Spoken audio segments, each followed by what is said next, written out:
Hello everyone. It's good to have you all here. And tonight is Greenhouse, day one, and it's really exciting to be here.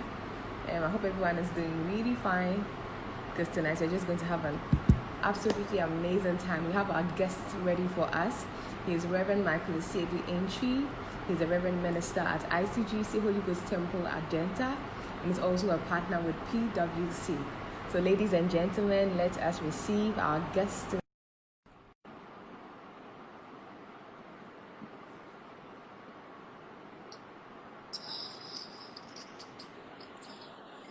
Hello. Hi, good evening Reverend. to everyone, and it's a great pleasure Evening. to join you this evening to share a few thoughts with you, which I believe would be quite helpful as we take these things to be discussed on board.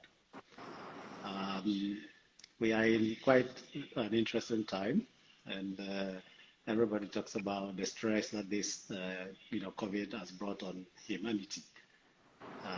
In this period, some people have struggled much more than others, and it is because some people, by practice, have been able to put themselves in a position where such, unforeseen situations don't affect their way of life that much.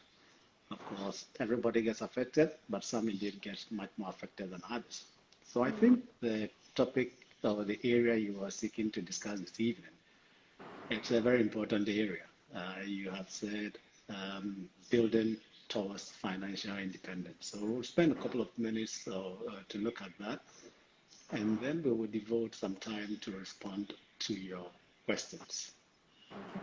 All right? I will try to see if I can use technology available to us to share or present my slides as we go on. So let's see how that works. Yeah. Okay. Okay. So I'll flip my screen this way and then see how we're going to go. So if you look at the screen as we have it, we are looking at building towards financial independence. And what we'll be looking at today will cover some bit of introductions. I hope we can see that. We'll do some bit of introductions. We would also look at really the financial planning process. And here, it's important for us to understand that if you're going to be able to build anything, we will need to have an understanding of how to go about your design and then implement and also manage the whole process. So we'll spend a bit of time look at that. We would also try and then finally look at our conclusions as to how we start this whole process, and then we'll devote some time for questions. Now, if you are going to build a successful financial life for yourself, it's important for you to understand that discipline will be demanded of you. It's very, very key to this process. If you are somebody who is not ready to commit yourself to discipline or a disciplined life, you will struggle to achieve what we are seeking to achieve this evening. It's also important for you to notice that sometimes you will need help in order to be able to put your finances in a good shape. So there are bound professionals and individuals who can help you, support you, so that you can properly plan your financial life. And then if you're going to be achieving your life goals, commitment is also paramount, and that commitment should be to a certain plan that you have developed for yourself. In this evening's discussion, we'll look at how to develop a simple plan for your own personal life, which you can leverage on for your future financial freedom or your financial independence. And lastly, but not the least, proper and timely planning is key if you want to take control of your own finances. That is achieving financial freedom. So these are the things that I want us to be discussing this evening. And hopefully by the time we end, all of you would have learned some good lessons out of this. Please prompt me if the sound is not that great so that I can make any adjustments possible. But for now, let's Okay. continue. Right. Now, if you look at the topic that we are discussing, building towards financial independence, what are some of the things that come to your mind? So, building. When you talk about building, then of course, you're going to be looking at structures, you're going to be looking at boundaries, you're going to be looking at limits, you're going to be looking at elevation, you're going to be looking at angles. All these things are important words that will come to your mind when you talk about building. So as you build towards financial independence, keep in mind structures will be required. You will need to set boundaries. There will be some limits that will be placed on you. You need to have a certain elevation and a certain angle from which you come. And different people will come from different angles. All of us will not start at the same place and go at the same pace. There will be various elevations, and these are important. Next thing you have in your head is towards. And again, if you say towards, what comes to your mind? I guess a process, a journey, which has got a starting point, it's got a finish line, there is focus, effort is required, there can be setbacks, and there is a destination in mind. So when you are looking at building towards financial independence, certainly you've got some destination in mind. You want to get to a point where you say, this is what I mean by financial freedom. You want to get to a point where you say, now I think I've got some independence. So what is that destination you have in mind? You will need to picture it. If there is a starting point, when are you going to start? You must have a starting point. And I dare tell you the starting point is now. You can't delay it any further. And it is a journey, so it starts and you go through phases. There will be times that there will be downs, upwards, and then downward trends. But all these are part of what you need to take into account when you are building towards a financial independent life. Okay, so when you say financial, really, what are you talking about here? It's an issue of resources. The resources must have a source, and you need to be very, very, very, aware of this. If you don't have a source, you're going to be struggle as to how you can determine your financial independence. So there's a source. There must be some regularity in the flow of the resources you have to the extent that you can leverage that to build something credible for yourself. Questions you'll be asking yourself is, do I have enough? Or I don't have enough? Do I lack something? What is it exactly that I'm looking at here? So can I say at a point that I have more than enough, so I'm okay?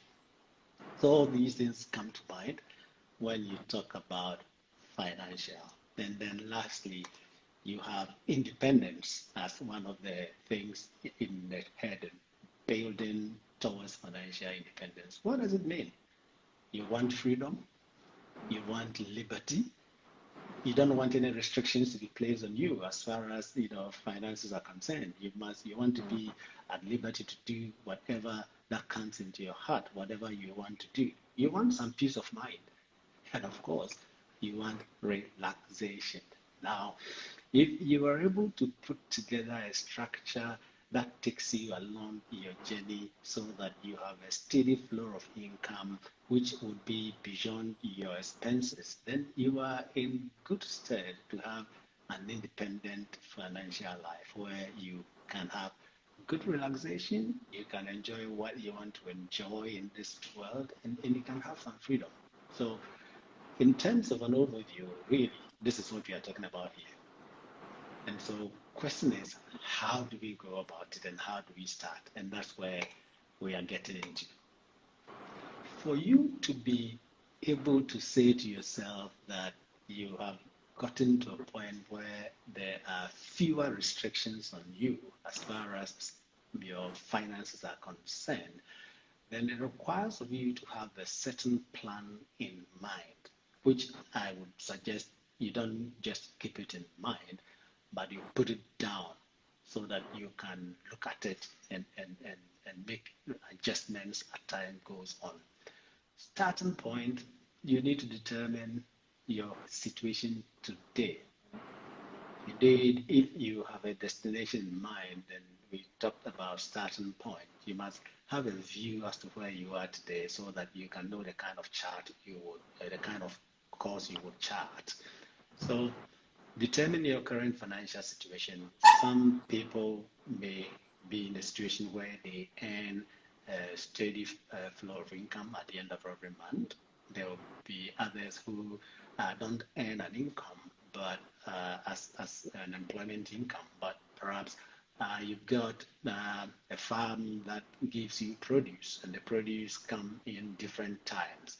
Or you have a trade that you operate, maybe a shop, or you operate a transport business. Your inflows are different, or how money comes to you are different, and the costs you incur also are different. So it's important everyone establishes their own financial situation at this point when you are looking at starting a journey to be financially independent.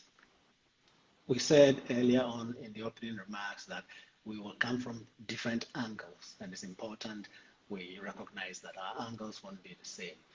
So if you have a clear understanding of that, your financial situation, and if you have an understanding of your financial situation, remember we talked about destination. You must know what you want to achieve and what your goals are. Different people have different financial goals. Someone's goal might be to be able to build, some sort of an endowment for the future generation. Someone might be to perhaps build some strong financial, muscle to be able to start a business in future. Somebody might want to do something different. Everybody has different goals. Someone might be looking at how they can build a house, how they can take care of their family. So different things. So whatever you consider to be your financial goal or the destination you want to arrive at, you need to set that goal right now. Okay, so I noticed somebody says the sound is a bit low. I'll try and speak a bit louder Yes, please. if that will help. Now, in that, setting your financial goals, what you need to consider is that some of the goals can be short term or long term. For instance, if you are 25, you haven't married, perhaps your financial goals would be to get sufficient money to be able to rent a place or to be able to buy your engagement items or wedding items and stuff like that. If you're already married, you have children who are now growing up and going to go to school, your financial goal might be to save to be able to give your children a very good education. It might be that you have paid all the fees you need to pay for your children, so you are looking at building the house, so your goal will be different. So everybody would have different goals, but some of these are things that you need to get them in place in the next few months or weeks, but there are others that will be a bit longer. So in that regard, you should be able to distinguish between those that need to happen in the very short term.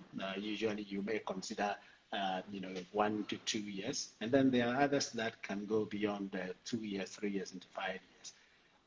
You need this to help you know where you will deploy the resources that come to you to finance these goals. All right, so setting those goals are important. When you determine your current financial situation and then you set your goals as to where you want to go, you need to connect them. So we have building, you have the financial independence, which is the end goal or the end game. You need to connect them. A good connector is to have a plan that brings all these together to help you to be able to monitor the journey you are on. If you don't have a plan, it's going to be difficult for you to monitor how you are doing. So it's very advisable that when you have determined where you are and where you want to go to, you craft a plan. And the plan should be able to cover both your short-term and your long-term goals. And that should help you to be able to, monitor how you're doing. Of course, the plan basically is supposed to tell you where your money is going to come from, at what intervals your money is going to come, and where you're going to deploy your money, what you're going to spend your money on. And if you did that, will that take you to the goal you are looking for? Keep in mind, we mentioned from the onset, there is discipline, there is issue of limits, there is issue of focus. All these things play an important part in this. So keep that in mind. And then once you have developed a plan which connects where you are to where you want to go to, you put it in action. And that is part of the journey on which which will involve the actual putting into action the things you have considered as necessary for you to move from where you are to where you want to go to. It will require you to periodically spend time to have another look at it, whether the plans as you develop them make sense, or you need to make some amendments, because you need to do that to help you, move on. For instance, nobody knew anything called COVID-19 was going to hit the world. So everybody who had a plan that didn't have COVID-19 in it would have to make adjustment to take care of COVID-19. So your plan cannot be developed and you leave it in as if it is cast in iron and stone and let it roll. No, it will require a review. It will require adjustment. It may be that even the sources of income you are going to use to finance what you intend to do will change. Either it will change to the extent that it has increased or just decreased. And in any case, you still need to make amendments. So very important. And please keep these 4 points in mind. Determine your current situation, set your goals, put together a plan, implement the plan. If you faithfully follow this, I can assure you, you will make significant progress towards financial independence. And it's very, very important. Now, when you say determine your current financial situation, what do we mean and how do we really determine that? And that's what we're going to look at now. Everybody at any point in time has a net worth. That is how much you are worth in terms of financial resources. And it's important everybody at some point in time determine how much you are worth. And until you do this, you will know that there are things you need to do differently. And anytime you do it, it speaks to you, really, really, really important lessons. Sometimes they think that we are okay until you have put together this sort of a little test that shows your worth. What we say we are looking at your worth, we are looking at all those that you can consider to be resources that you have that helps you make more money. We will call it as assets. Those of you who did a little accounting or business, that's what we're talking about. But these resources as you have, which you can use to generate additional resources or additional income, sometimes you may have financed them by borrowing, or even if you didn't finance them by borrowing, as time goes on in life, you incur certain obligations that you need to settle. If you have an obligation you haven't settled, we say you have a liability and you need to make good that liability. Now, at every point in time, when you look at your assets, that is the resources you have that you can use to generate additional income or additional assets, and you compare that with the obligations that you have which you haven't settled, and your obligations are more than your resources, you are in deep trouble. If, on the other hand, your resources as you have them are more than the obligations you have to settle, then you are in a good position. And always you should aim to be in that good position when you have at least more than you need to give out. You have more than you need the obligations you take on yourself. So let's look at some of the things that you would consider to be your assets. If you have cash, Cash is king, so it's good. It's an asset for you because you can leverage the cash to get more assets. You can use the cash, uh, place it in an investment, or you can use it to buy something and sell and get a profit. So that gives you more, income. So that's cash. What we call cash equivalents are other instruments that you can readily convert to cash without incurring any additional cost. If you have treasury bills, for instance, 3 months treasury bills, when you hold it to maturity, you get your money. And so you don't incur additional costs unless if you want to discount it before its term. But even that, you don't incur any significant cost. So we consider those as cash and cash equivalents. Or you have fixed deposit account. You have a bank account. Those are near cash. The bank account is not cash in your hand, but you can easily get access to it. So those are the equivalents of cash. Then we have others also who have shares. You bought shares in any of the companies that are listed on the stock exchange. The shares of companies like Unilever, Mechanical Lloyd, EcoBank. You have all those MTN. Those that are listed on the stock exchange. If you purchase any of their shares, it's an asset for you because they will earn dividend for you, or the shares in themselves, the value will increase over time. It is not always the case, but all things being equal, we would expect that the value of the shares will increase. So that's an asset for you. You also may have investments, and there are different types of investment here. You may have invested in somebody's, shop. Somebody said he was going to do a shop and needed you to join him or her to set up a shop. So you put money in it, and so the person trades at the end of the month or every 6 months. He says, "Oh, we've made this profit, so let's share." You get a return out of the investment. Somebody said, "Well, I'm going to do farming. I don't have all the money, but if you can put in some money, we will share when the produce come out." So we put in money, the person faithfully goes to do the farming and then makes some money, comes to render accounts, you share the returns on it. So that's an investment.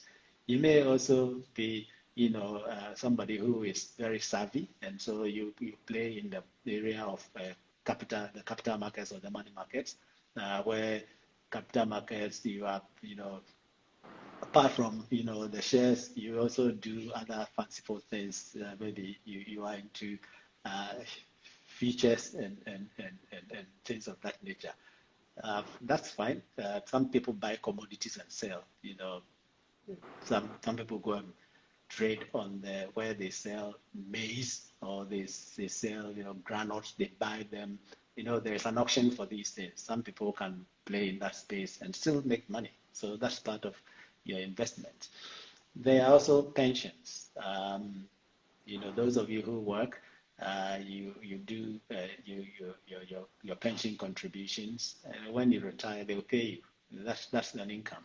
Or you do the tier 3, where which is not with SNCC but with other fund managers, they also will pay you your money. So after a certain point in time. So all those things are part of your inflows. If you have been able to put up a house, of course, and you've rented it out, you earn rental income. That's an inflow for you. The building itself is an asset for you, and it generates inflows for you. And then you have household goods. Maybe you bought furniture, you have a vehicle or a motorcycle, you have things of that nature. Those movable items in your house, they are investments. And sometimes you may want to sell them to make money, or you may want to rent them. Those who run Uber service in other places use their own private cars to run the Uber service. So they are using the asset they have as a vehicle that they use to carry their family back and forth to also make some money. So the weekend they get into Uber, use their vehicle for Uber for weekend, Friday to Sunday, Monday to Friday. It is family car which is going to work every now and then. So it's utilizing the asset they have to make money. So this is what we will call your assets. But you've got obligations, as I said, and the obligations could be if you went to take a loan and you haven't finished paying the loan, you owe. And so you would have to pay the loan back. If you are living in somebody's house and you haven't paid the rent, or your rent is expired, and you have to pay the landlady or the landlord, you've got an obligation. You need to settle that. If you haven't paid your utility bills, then your electricity, water, those are obligations. You need to settle them. If you have obligations towards your family, you need to remit your family every now and then. It's something that's a liability for you to shoulder if the time has come and you haven't done it. Then if you have to pay school fees, you are taking care of yourself, then your school fees bill has come and you haven't paid, then you need to deal with that. So you need to ensure that every point in time you are watching your assets, you are watching your liabilities, and what you want is that your asset would always be more than your liabilities. Now, you are going to be in the red if you get into a situation where, as an individual or a group, your expenses are more than the income you make. And anytime you start on this note, gradually you will get into a situation where your net worth will become negative, i.e., you have more obligations than your assets. Now, here we are looking at your everyday expenses. If your everyday expenses are going up and it's more than what you are earning, for instance, if you take a particular month and the month you spend more than you earn, the next month you spend more than you earn, then you know what is happening. You're going to either rely on somebody to give you additional money to fund your expenses, or you're going to dip your hand into what you have been able to save up until now. And if you continue on that trajectory, pretty soon you would have exhausted what you've saved, or you have nobody to give you more, and so you would really be in the red. And what I advise you to do is to try and stay in the green, where always what is coming to you as an income is more than what you're spending on. It is in this stage that you can start making a disciplined saving in order to build a financial freedom for yourself. If you stay in the red, boy, you would struggle. And I don't think you're going to be able to have freedom unless and until there is a major breakthrough that comes your way. But otherwise, you will struggle. So always aim to stay here in the green. And if you stay in the green, you will be able to save, deploy your savings into investment. Your investment will yield for you, and that is what will take you to a place where financially you can become free. Very important point I want to stress here. All right. So if you want to have a good plan in place, now that you know where you are starting from, because you know your net worth, we said set goals. If you're going to set goals, your goals certainly we work with a SMART goal, where your goals must be, something that is not complex. It must be simple. You must be able to measure it, measurable, all those sort of things. That's fine. But these are the things I want you to focus on when you are setting your goals. Anything that you want to do, you need to put money aside for. If you want to achieve financial freedom, anything you want to do in life, you need to put money aside for so that you can do it. Education, buying a land to build a house, setting up a business. Some also want to set up an emergency fund, a fund that becomes a float sort of that, in case of any serious emergency, they can dip their hands into it without affecting their investment, in altogether. So some people argue that you should be able to have about 3 months of your regular income in an emergency fund. So that has to be there. Some people want to continuously support their family. Others want to, be able to get into benevolence, or others want to do estate planning. They want to bequeath an asset to someone or a family. No, they want to take care of their retirement. All these are objectives you want to set, and you want to put money aside for them so that it helps you. And if you can remember what is in Habakkuk, it says, write the vision and make it plain on tablets. Write it down that they may run who reads it. It puts fire in you if you've written these things down, and it helps you to focus. And so be aware of this. And question is, so if I don't earn anything at all today, then how can I become financially free?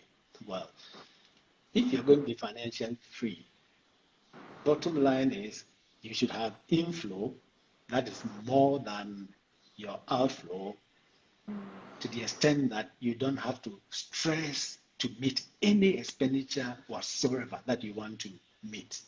So if you don't have an inflow, then you would struggle to be financially free or independent. So you need to start thinking of, how can I get a regular source of inflow which I can use to finance my expenses? Very, very important here. Because until you get there, you won't be free. So you need to see whether you can get yourself into something that you can earn a salary, or there is any way by which you can have an investment that will give you an income, or you can set up a business that can give you income, or maybe you are fortunate and you have inherited somebody who has a fortune that you can draw from. Now, there may be situations where, apart from salary and inheritance, these two, investment and business, you can borrow to set up. And listen to it carefully. You can borrow to set up a business so that the business can generate income for you to be able to use that to build a life for yourself into the future. But the caveat is that when you are going to borrow, then be sure that what you will end up paying by way of interest would not far outweigh the returns the business will bring you. If you go and borrow and the interest you're going to pay is more than how much you're going to earn by way of return from the business, then you are better off not borrowing. So you don't go and borrow from a bank where they are charging you maybe 25%, and then you go and put it in T-bills where you're going to get about 15%. That's suicidal. You don't do that. If you borrow and it can give you, if you borrow at 25% and you can utilize it in a business where you earn 25% plus, if you get 27%, it means that at least you've made 2% out of that borrowing. But remember, the amount you borrowed will go back to the one you borrowed from. And at the time that it goes back, you should be able to respond to the question whether you have generated enough to maintain the business so that the business can continue to generate the returns that you are looking for. So put this in mind, something that you will want to work on. If you don't have a source of income now, your options would be to borrow. But if you're going to borrow, then be careful what you're paying by way of interest does not exceed what you will generate from using that money, i.e., whatever business that you would get into. All right.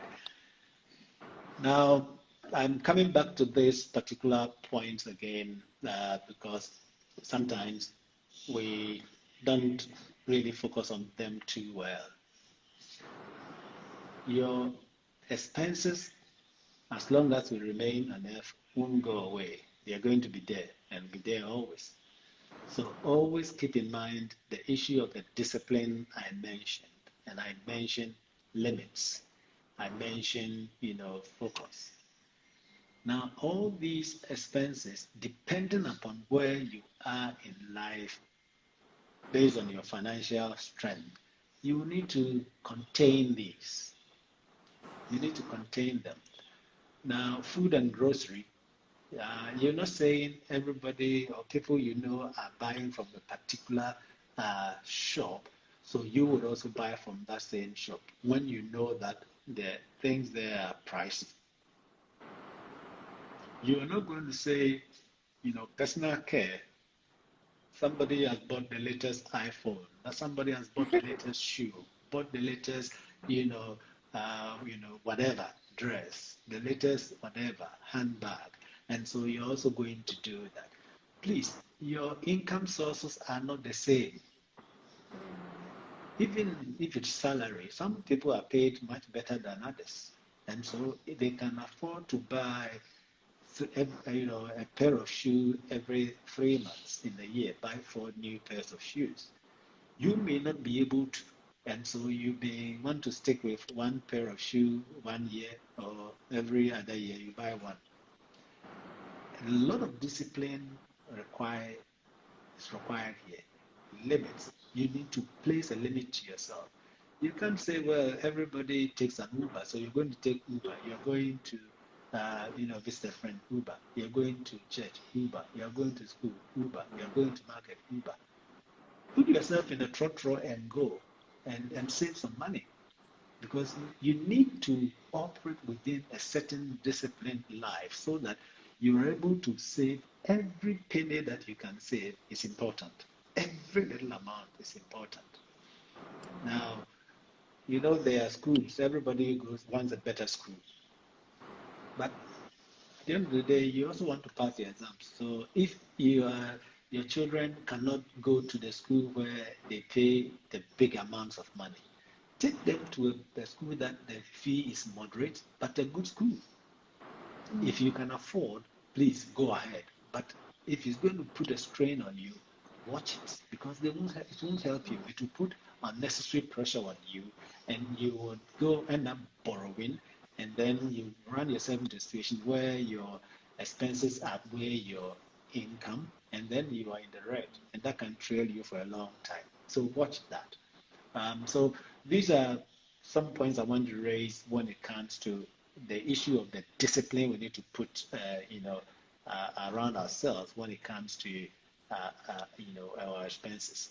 If you have a loan, pay the loan and pay the interest. Don't be, somebody who defaults on paying the obligations. That's not good. And of course, if you work, do a business and you have to pay tax, pay your taxes. So, granted that you have an income and you want to start off and say, so how much of it should I save? What should I do? Well, there is a guide that you can use, but I must say, if you look at the bottom here, I have a point here. We say these percentages are not cast in stone. Okay, so don't take this as the gospel truth that one would say you can follow this guideline. That becomes all that you need to know.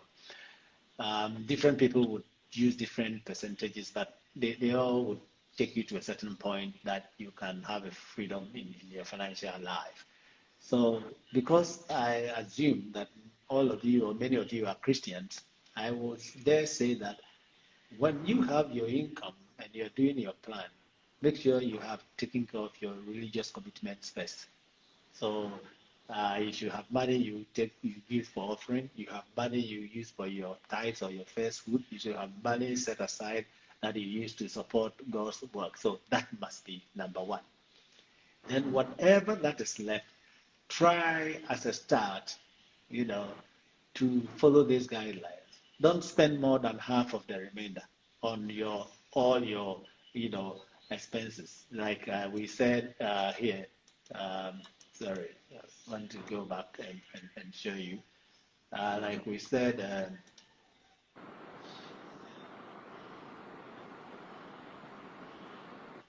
here, all these expenses that you have them here, try as much as you can not to spend more than half of what you have remaining on those items.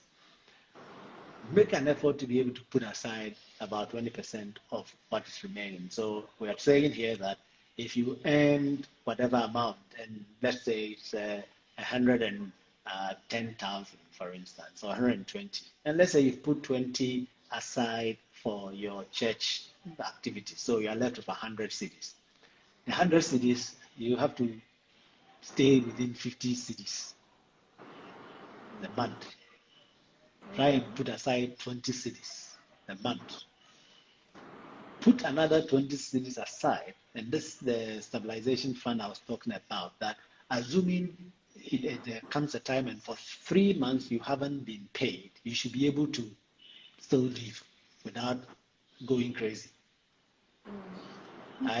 We are aware when COVID started, some people who work in certain institutions were not paid for 1 month, 2 months. Some people started going crazy that they haven't been paid 1 month and you know they don't know what to do with their lives. It shouldn't get to that point. At least you should be able to live reasonably for 3 months if even you have not been paid. And that requires for you to put this thing aside, some money aside against the difficult days. And then you can look at building something for your future, which should be the remaining 10%. So if you have 100, spend 50, save 20. So more or less, spend 50, save 50. But the 50 that you are saving have different purposes. 10% of that, you are looking at putting it away for your future, not just tomorrow, for your very long future. The stabilization fund can be utilized and drawn down anytime. Maybe you've gone about 1 year, everything has been okay. You have built, sizable amount of money in your stabilization fund. You can move from there and put it in your investment, or you can move from there and then spend a little to have fun for yourself. Add to the little 50 that you are spending. So you can play around with your stabilization amount. If you build it for a long time. But your investment, you are keeping it for your future. Your savings are to take care of, you want to buy a phone because your phone is struggling. All the screen is shattered, but, because you are very disciplined, you haven't changed your phone for 7 years. You are saving so that you can buy a good phone at some stage. So that's for that. Your shoe is struggling, but you have tried to remain within the confines of your plan. So you haven't bought a new shoe for a long time, but you are saving, and out of your savings, you can buy a new shoe. You can, out of your savings, pay your rent. Don't go and take your investment to pay your rent. Your investment is for your future. So if you work with this sort of guide, you'll be able to build some steady, income or amount for yourself, which would help when you become old and your inflow reduces substantially. Remember, at some point in time, you will be asked to retire. At that point, the amount you get every month will reduce.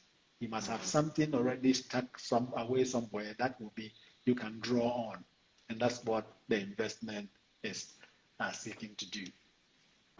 So to make some concluding remarks on this, remember, financial planning is a dynamic process, and you need to have goals. If you don't have goals, you struggle because you wouldn't know where you're going to. And these goals can change over your lifetime. And when they change, you also need to make changes. If you plan that you're going to have 2 children and then you had 3, you won't say because I plan to pay school fees for 2 children, that's all. You can't do that. You have to pay the school fees for the third person because it's your own doing. So these are things that will require you to review or revisit your plan and take appropriate actions. And it must be done on a regular basis. I would say every 3 months, have a look at your plan. Is there anything that you change? Sometimes in my 3 months may be too short. You may look at it every 6 months or sometimes a year, depending upon the phase in which you are. The regularity with which you review the plans will change. Sometimes you do it a year, other times you have to do it shortly. So that's pretty much what we want to discuss this evening so that we can devote a good amount of time for questions. But there are some myths that I want to read to you quickly. Now, some people will say, well, I have a lot of money or I don't even have money. So really, why should I even plan for my life? Well, everybody has value, when you plan for your life. Whether you have a lot or you don't have a lot, planning for your life makes it better. If you have a lot, you can use the lot to do much more. And if you don't have, the little you have, you can manage it well. So it's good to have some planning, with your finances. And also don't say that, financial planning for us might be a very tedious work. So why should I spend my time doing it? You don't really have the time. Well, if you don't have the time to plan for your life, you will have the time to mourn over your life because you struggle.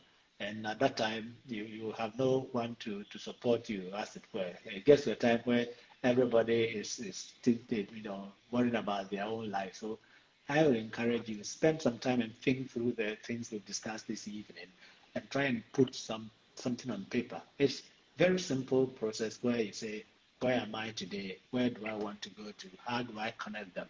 And then you review them, taking into account where your money comes from and where your money goes. Very simple, but sometimes you need an advice from an expert, and I'm sure in your circles there are people who will be able to guide you to be able to do a decent, simple plan for yourself. All right, so that's for the discussion. So it's time to see if there are any questions or areas that perhaps you didn't quite get. Then I will try and explain that, Madam Moderator. All right. Thank you very much, Reverend. I think this was really insightful. And one thing I really picked up for myself was being very committed to financial planning, which a lot of us fail to do. And there's a question here that says that um, should a minister fulfill his ministry and still do businesses? Is full-time ministry, better than a bivocational one? What are your thoughts on this, please? All right. Okay. So to start with, uh, I am of the school of thought which says separate your individual and your personal life from the ministry or the church. Okay. Now, if you go into the Bible, we can also have examples of people who were in ministry and were doing their own work. Good example is I usually will use Amos. Amos in Amos, I think chapter 1, verse 1 to 3, it gives us an indication that Amos was a shepherd, a sheep breeder. So he was somebody who was taking care of sheep, but Amos also was a prophet, and he got prophecy to provide. So you have the shepherd who does real work, take care of his sheep and feed them and all that, also being a prophet. Paul, the apostle who wrote, a lot of, the New Testament letters, the epistles that were read, also was doing business. In fact, when there was a time when he went to, I think from Corinth or so, he went to join Aquila in his business. They were tent makers. And the account in the Bible says that Paul joined them to make tents. And so he was working, Apostle Paul, and he was working until, some of the brothers came there and they went to preach. And in all these things, he was going to the synagogue, he was going to teach, he was, debating the scriptures in the synagogue. After he's done that, he'll come back and do his tent making. So, we have examples of that in the Bible. So as a minister, you can do your work, you can do your ministry. I don't think there's any, advantage, as it were, where we say, okay, I will be full-time completely and not be bivoc. Now, some people are called, and the way they view their calling, they believe God says they should devote all their time for the work God has given them. That's how they consider their call. But otherwise, you can still do what you do and still serve God. Of course, it requires a bit of discipline to be able to do that, but you can do that and be successful. Okay. All right. Thank you. There's also one very interesting question here for those still in school. But since I'm a university student, I'm a student at the university, and I'm wondering how I can effectively save for my future. So someone Right. someone still in school, what's the plan for that person? Okay, so if you are in school, let's go back to what we were discussing a short while ago. Your source of income. Is it the school fees that you've been given? If your source of income is the school fees and your housekeeping allowance or whatever allowance, stipends that you've been given, You need to ask yourself these questions. Can you save your school fees and not pay them? That's not the case. You have to pay your fees. It comes to your stipend. Now, would you be able to live on the stipend if you save any part of it? If the answer is yes, then as a start, I would say save the little, whatever little you can save. Okay. Don't deny yourself what you need to be able to study and be successful in your studies. Because again, studying in itself is an investment you are making. You pay your fees to study is an investment you are making into your life so that your life can yield better return in future. So don't worry if you are in school and you are not able to put any money aside because your only source of income is the amount your guardian gave you to go to school. Okay? However, if you are able to do something, because there are some of the students who have little trade. Some people make beads and sell. Some people, after, in vacation, go and do some work and get some money. Those are the money, the amounts you can start saving because those ones are extra money that come to you and it has got no bearing on the payment of your fees or, taking care of you while in school. So if you get income from these sources, I advise you to save. And you can use the guide we gave. Spend 50%, put away 50% for investment, savings, and building an emergency fund. So you can apply that. You may say, well, you don't even need to spend. So you would put all the 100% away in these measures. Do so. But my important point I want to stress is don't shortchange your academic, uh, you know, uh, pursuits with investment, i.e., not paying your fees. Then you say, I'm going to invest the money, or not eating, a nutritious meal because you are saving the money. It will affect your studies, and that's no good. Okay. Okay. Thank you. And then another question: what kind of investment is ideal for a lady in her 20s? Can you also then delve more in the concept of treasury bills? Right. Okay. So, an investment, first of all, wherever you want to put your money as an investment, ask yourself whether in that investment there is anything in it that will not please God. See, you would not go and invest in a gang that are robbers because they need money to go and buy guns and go and chase people. You're not going to put your money in that kind of investment. So wherever you're going to put your money, you need to understand the kind of investment and whether or not that investment will be conflicting your Christian values. So values come in here.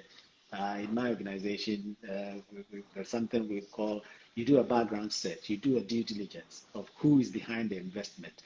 What are they using the money for? Is it something that you can be proud of? If your name is associated with that investment and it came to the public domain, will you be happy that your name is associated with it? If yes, then yeah, you can do it. So these are guidelines you need to follow. But for a starter, your best bet would be to try and play in the fixed deposit, play in the treasury bills. Treasury bills are government instruments. It's government that issue these instruments, and it's either the government itself, government of Ghana will issue it, or sometimes Bank of Ghana issue it. It's for usually a 3 month period, and it has got a return on it. Usually, what happens is that if the instrument on maturity is 50 cedis, then they would ask you to bring the 50 cedis minus the interest. So more or less, you earn the interest in advance if you put it in simple terms. So you go and give them maybe 44 or 42, and then at maturity they give you 50. So you would say you earn the interest before the amount, but it's not exactly the case, but that's how it works. So it's for shorter period, 3 months. You can get 6 months. You can get up to 1 year, which is a note, and then anything longer than that, we call them bonds. So you can have the 2 year bonds, 4 year bonds, 5 year, 10 years, and all that. But the banks sell these. the treasury bills. They go to the auction, buy them in bulk, and then they deviate to any individual or institution who wants to buy some. So if you speak to any of your bankers, they can tell you the these bills when they are available, and you can buy them as a start. Just if you haven't started saving or doing an investment, this is a good sort of instrument to try and partake in, because it gives you the discipline to put money aside. It is also risk-free because the government will always pay. The government can go bankrupt. So government will pay. So you can do that. And when you build a bit of experience, you can get into mutual funds. Mutual funds are a bit complicated because the price can go up or go down, and you can lose money or you can make money. But for a starter, I don't advise you to go into mutual funds. I don't advise you to go into shares. Play with the fixed deposits and then T-bills. And when you build experience, you can go into other fanciful investment instruments. Okay, okay. And there's also one thing that is lingering, sorry, around a lot now, which says that now is not a good time to save because of the economic instability we have. What's your thoughts on that, please? Who said it? Every time you should say Because now they're saying you can't make investments because the economy is quite unstable. So, okay, I think it's the kind of investment that you go into. That's what the issue is. For instance, if you went to buy T-bills, as I'm talking about, the T-bill for the 3 months, the interest is determined by the time you're buying, so you know it. And at the 3 months, you get the face value of your amount. So there's no exposure there. If you go into mutual funds, the risk is high because the mutual funds, different funds, have different assets that underlie them. Some funds only buy money market instruments, bonds and bills. Some buy shares, and then they use the returns on the shares to pay, the dividend to the members. Now, if it is shares, then because certain industries are struggling, it's unlikely those industries will be paying dividend. The share price of those industries or companies in those industries could go down, and that will have an impact on the mutual fund. So the value of the mutual fund will drop. So those are the complications.